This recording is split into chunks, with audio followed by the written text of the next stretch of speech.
Hola, bienvenidos a Un Ratito con Dios. Venimos a hablar de las Escrituras. Feliz quinto domingo de Pascua. Les recomiendo que lean las lecturas antes de ver este episodio.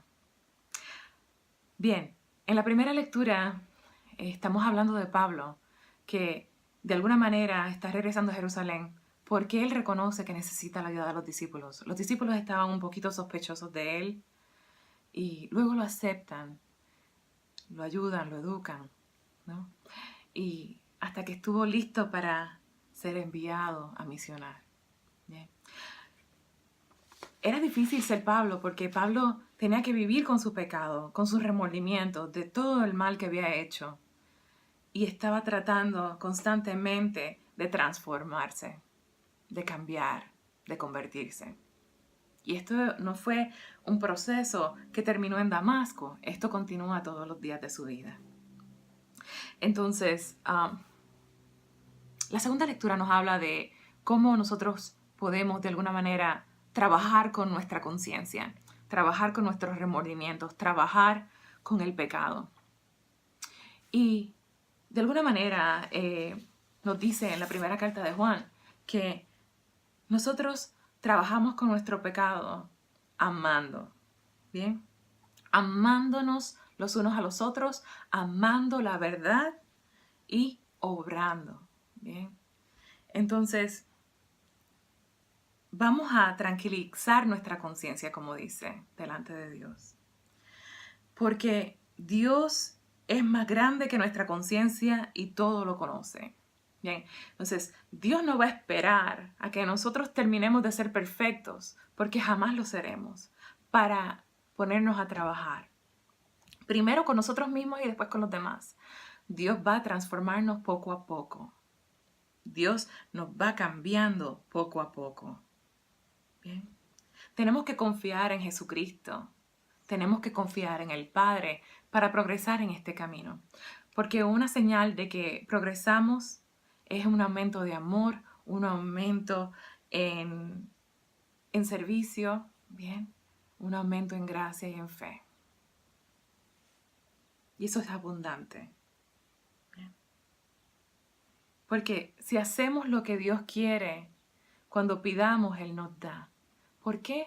Porque cuando hacemos lo que Dios quiere, pedimos lo que Dios quiere que nosotros tengamos. Porque precisamente empezamos a entender que lo que necesitamos es para que nos acerque a Él y nos dé vida. Entonces, vamos al Evangelio. En el Evangelio tenemos la imagen de el viñador, que es Dios.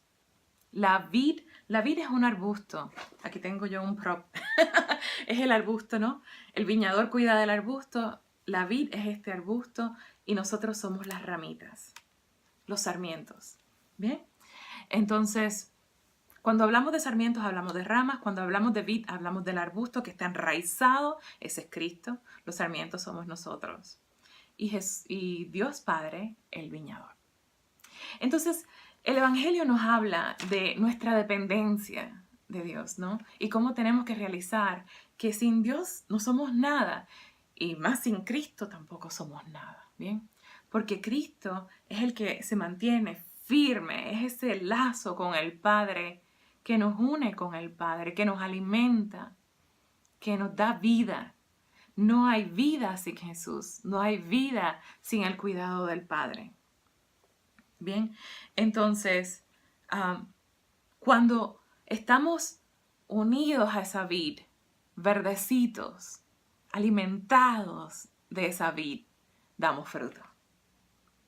Más sin embargo, cuando no estamos bien agarrados de esa vid, empezamos a secarnos. Empezamos a secarnos y si es muy tarde y nos secamos completamente, se nos arroja al fuego. No se nos arroja al fuego castigándonos por empezarnos a secar, no. Es una consecuencia que nosotros mismos hemos creado. Nos secamos nosotros completitos. Morimos. Y porque morimos, nos separamos. ¿Bien? Entonces, no tenemos que tenerle miedo a la poda. Todos necesitamos poda. ¿Bien? Porque cuando permitimos que Dios nos pode, que nos cambie, que nos transforme, vamos a dar mucho más fruto. Todos nosotros de alguna manera necesitamos podarnos constantemente para que nuevas ramitas salgan, nuevos retollos salgan, para que demos mucho más fruto. Si sentimos que no hemos crecido, que no hemos progresado, que no hemos dado fruto, estamos estancados. Y a veces es bien difícil uno reconocer en nuestros estancamientos, que no hemos crecido, que no hemos dado fruto. Mas, sin embargo, cuando enverdecemos y cuando damos fruto abundante, lo notamos inmediatamente. Se nota.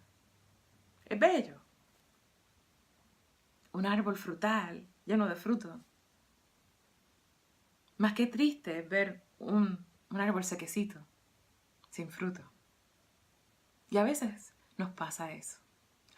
Cuando nos podan no es un castigo, es un renovarnos a nosotros, es por nuestra salud, es por darnos vida.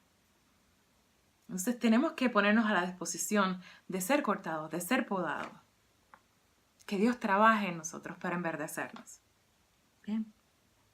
Y vuelve aquí a decir Jesús, bien, que los que permanecen en Él y en sus palabras, en su palabra, bien, lo que pidan se le dará.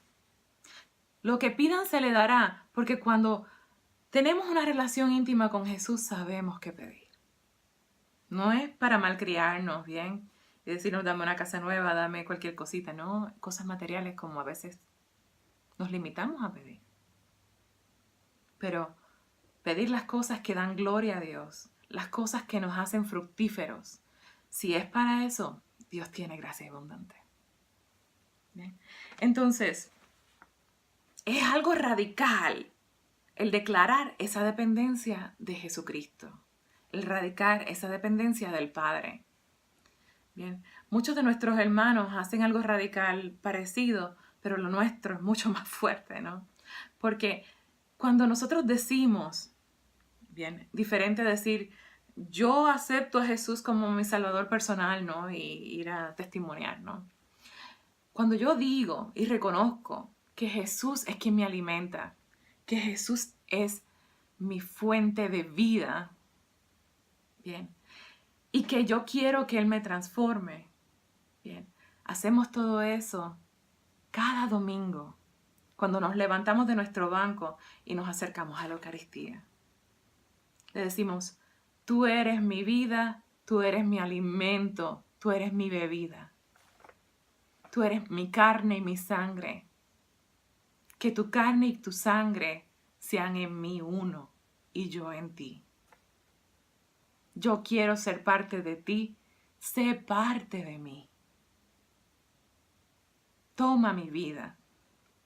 Es radical y lo hacemos todos los domingos. Cuando nos acercamos a ese pan y a ese cuerpo de Cristo, a esa sangre y a ese vino. Sangre de Cristo. Entonces, reconozcamos lo radical que es nuestra acción. Reconozcamos nuestra afirmación, nuestra entrega a Jesús. Cada domingo, cada misa, cada Eucaristía. Dios me los bendiga a todos y sean santos.